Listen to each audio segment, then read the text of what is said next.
Hey folks, and welcome to Massive Chalice. Now this is a squad-based tactical turn-based strategy game, and if you don't understand what I mean with that, then just look up XCOM and you'll understand perfectly.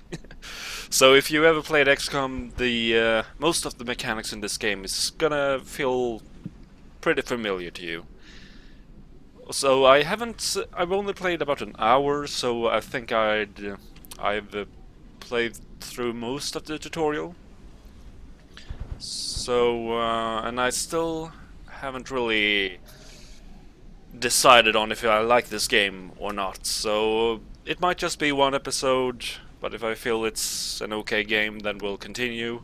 Either way, you guys will have had time to have a look at the game and decided if it's something you might want to play for yourself at some time. So, let's play on normal, because I'm still a noob, and balance start. Sure, let's play with the tutorial as well, and continue. And these are the 5 bloodlines that you start with. And bloodlines are, well, families, because as time progresses in this game, your heroes will die out, and hopefully they will have had children by that time who can pass on their skills and yeah, that you can use in combat. Anyway, we'll get more into that as we get into the game. It's taking too long. Patience. Patience? I don't see what patience has to do with this. It should have happened by now. Life keeps to its own timetable, not ours. Oh, it doesn't stop us from trying. Good morning! Your ruler has risen. Rejoice, and let bellow the horns of birth. Immortal protector of the nation, progeny of the great bloodlines, master of strategies, eternal conductor, and forger of matrimony. We're here to advise you on how to handle ruling and commanding every time. The horns of battle. Fine, we'll have to do this later. The cadence is attacking. Heroes, jump in!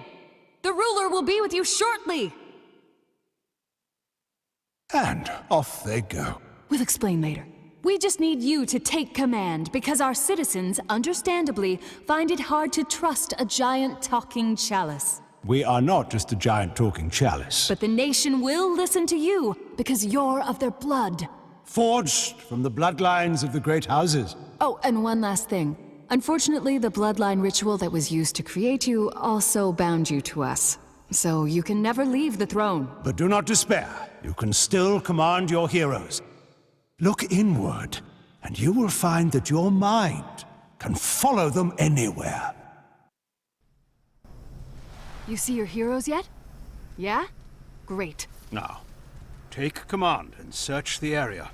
The cadence is out there somewhere. Yeah, I kinda like the personalities of the Massive Chalice. So yeah, as you can see, I'm sorry for always trying to compare this game to XCOM, but XCOM I know, and it feels a lot like this game.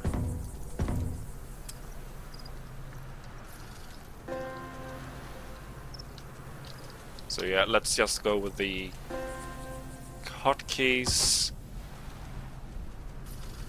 Oh, and yeah, every character in this game has traits. It has personality and status, and this one is at a young age, for example, which increases dexterity and fertility. And as they get older, they get some other bonuses, like to intelligence and intuition, but they are not as fertile, for example. So yeah, lots of stuff to learn. And of course they have skills as they level up. Yeah.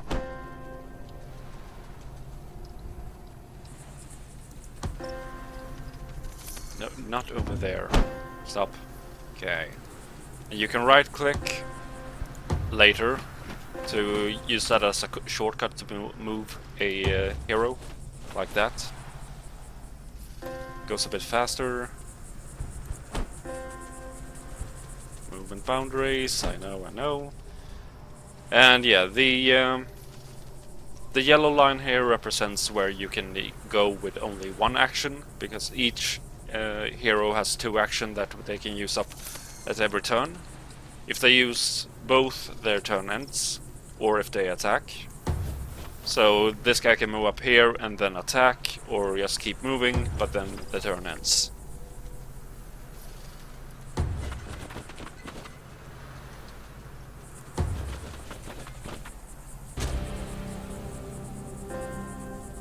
Here's selection, I know. So let's see if we can find an enemy.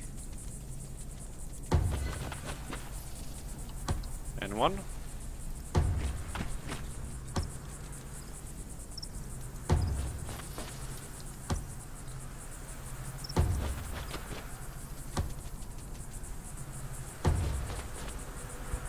And turn. Here we go. First catch of the day. We can't tell you much about the cadence because not much is known. It's old, first sighted centuries ago, and it cares only for destroying our nation with its corruption. That's where pawns like you see here come in. Think of them as attack dogs the cadence creates to spread corruption in the world.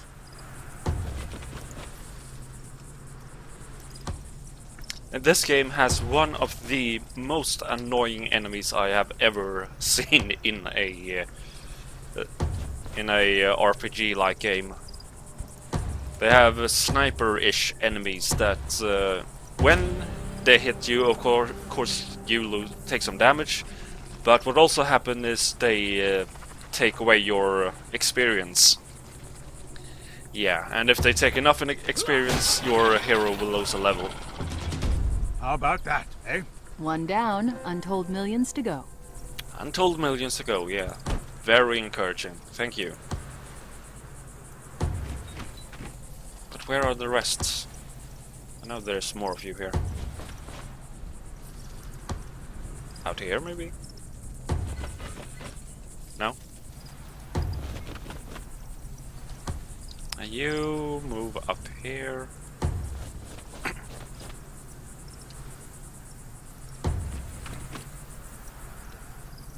Yeah, sure. Let's just keep moving.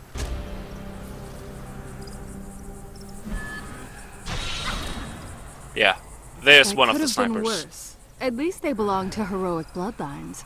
Oh yes, we forgot to mention. Normal humans cannot survive even a single touch from the cadence, but because the bloodlines of your heroes are attuned to us and have our power flowing through them, they have a fighting chance. Yeah, so whenever this blue, I think it's a woman, hits one of our heroes, she also sucks out some of the experience from the hero. Sucks massively. Okay, so let's head over here, try to kill you.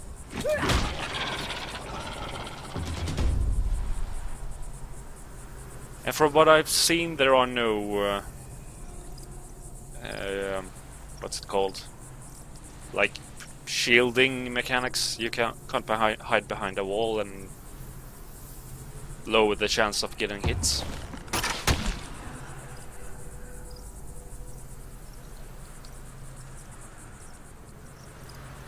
Okay, let's head over here. There's another one. Should be able to hit you. Seeds. Arguably the lowliest of pawns are more nuisance than menace. But if you're going to remember one thing, don't let those runts form a posse. Keep them apart. Otherwise it'll be like when caberjacks get together at a tavern. Except not the best night of your life. And caberjacks, like she just mentioned, is one of the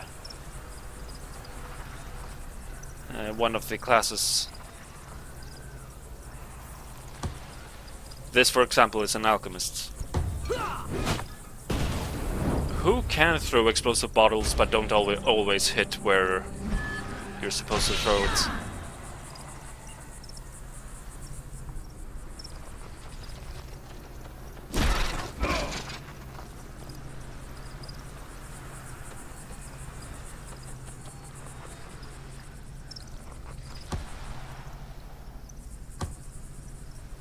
Okay, so you're only level 1. Let's try to get you some experience. Oh, did you see the way that one went down? Hero skills, I know. So yeah, all heroes have different skills which you can use in combats. For example, the hunter has a follow-up strike where there's a 50% chance that if your first shot hits the enemy, there's a 50% chance that the second shot will hit the enemy. So you get one extra shot, but it's kind of a 50-50 chance that it will actually hit.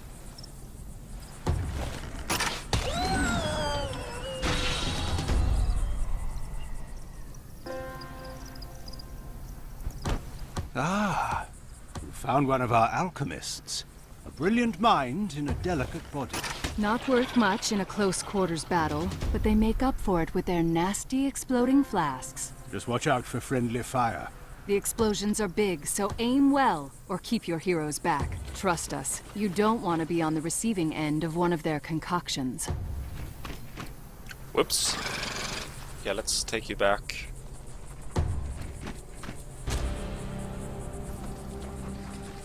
Ah, good. Good night. And hopefully we can kill the other one as well. Should end the mission, I hope. There we go.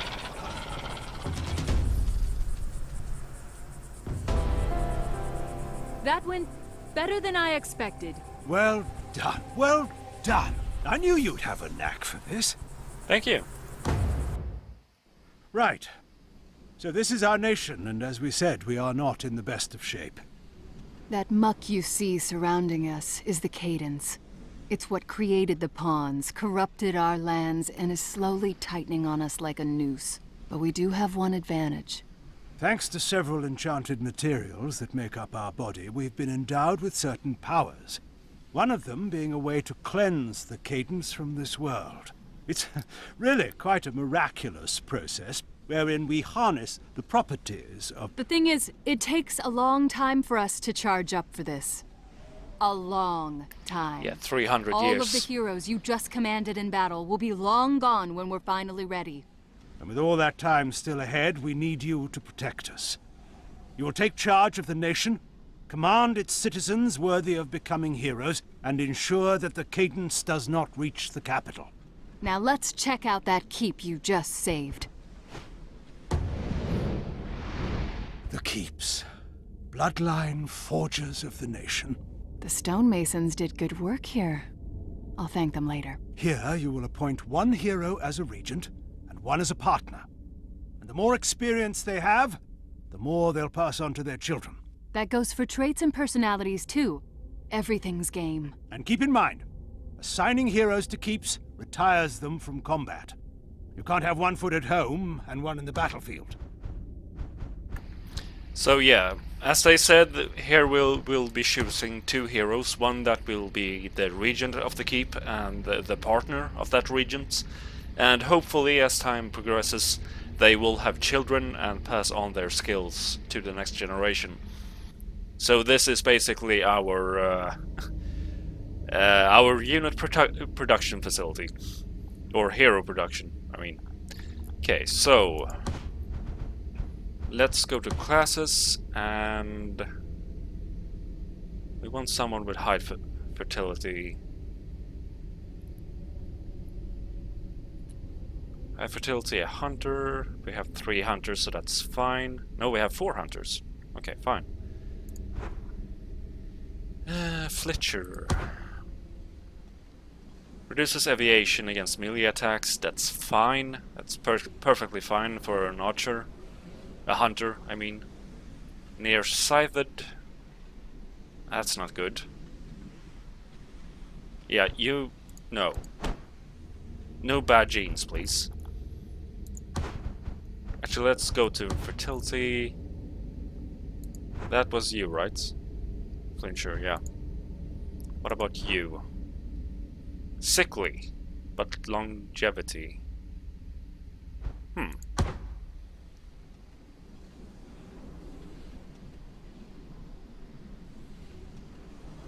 Sickly, bountiful, longer lifespan, but I don't like the rebel traits.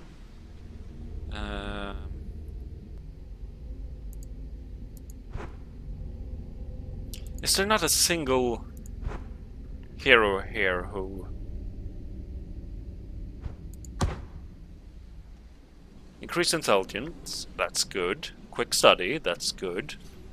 Willy, increased evasion against melee attack, that's good. Lower evasion when at max health. We can live with that, definitely. Okay, so I'm going to appoint you, and you're an alchemist. Now that your regent is appointed, it's time to decide on a partner. Although this isn't an arrangement out of love, who knows? Maybe it'll turn into that. We've seen it happen. Personality, traits, experience, they're all important here. But just because this is an arrangement of necessity doesn't mean you should reduce these heroes to a pile of numbers either. They deserve better than that. Yeah, I've already done that. Reckless, Hawkeye. Lower intelligence, insightful.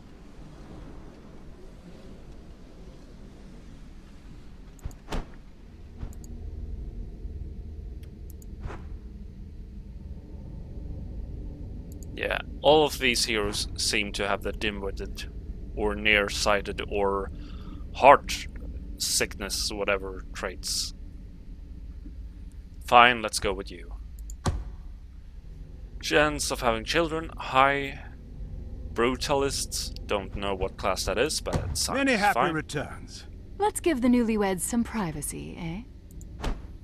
It's a lot to take in, but you'll handle it, or your mind will become as cracked as our body. You'll be fine. Now then, please join us back at the capital so we can show you some of your other responsibilities. And welcome back. You are here, right? It's a little hard to tell if you're still in your mind's eye or whatever. This is where your heroes return to after battle. From here, you may equip them with any skills or weapons they may have earned, as well as perform research. Basically, we can devote some of our power to help the war effort and the nation. Whether it's building new keeps, starting a Sage Rights Guild, or a Standards Crucible. Fun stuff. So yeah, it feels like the... Building more keeps is likely the most pressing option, as you'll be able to foster more bloodlines, but don't shun the other possibilities. Yeah, he said what I was about to say. With your so- approval, we can research weapons, potions, armor, and if the amount of time required dissuades you from researching something, consider the Sage Rights Guild. Any hero who joins the Sage Rights will hasten the time required. Oh, yeah, one more thing. The end of this war is not even a glimpse on our horizon yet, but your immortality gives us an advantage. The ability to step back and let time pass. You can start and stop this timeline at will, but we'll also stop it for you should something require your attention. Like a cadence attack. That is a probable possibility.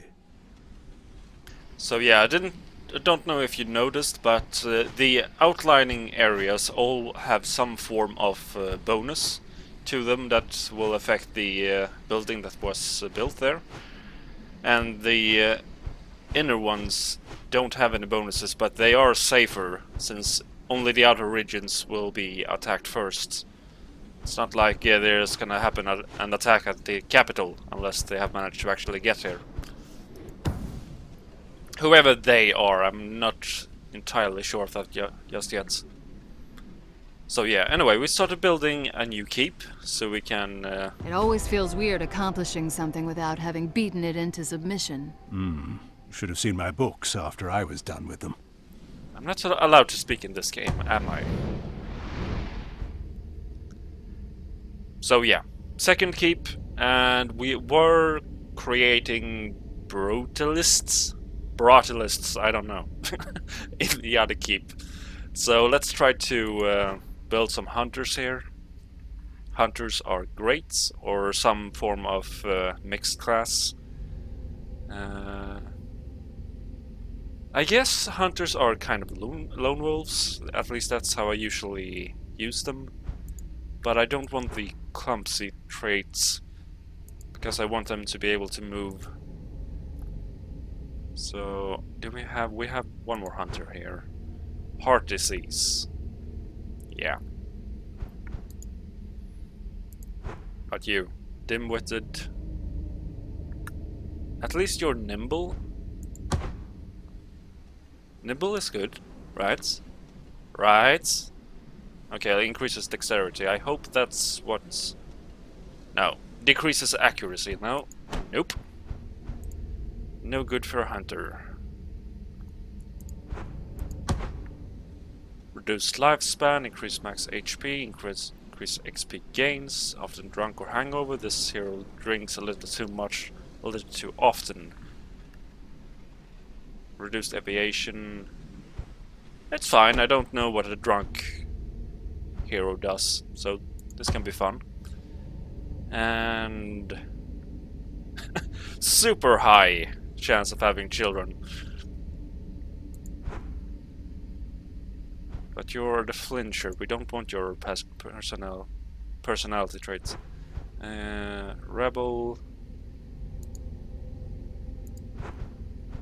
Strong-willed, puny, faint-hearted.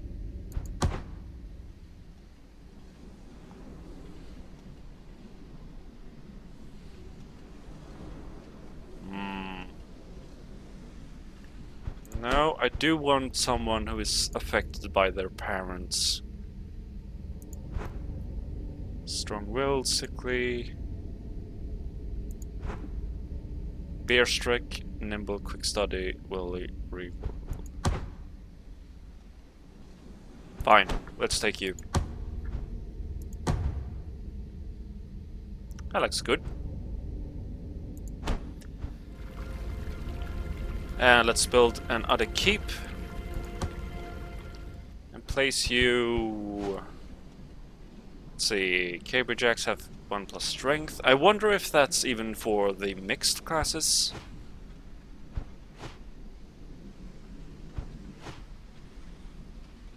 Not sure. But we'll try. And yeah, I will be ending the episode here. There was only one battle, so sorry about that. But at least you got a quick look at the game, and if you want to see more of it, please let me know. And I might do a second episode, because as I mentioned earlier, I don't really know what to think about the game yet. I want to play a bit more and kind of see how it goes. So yeah, if you guys like this episode, please give it a thumbs up or a thumbs down if you didn't, and a comment down below. And if you want to see more daily content here from me, then please do subscribe. I hope you guys have a good one, and thank you for watching.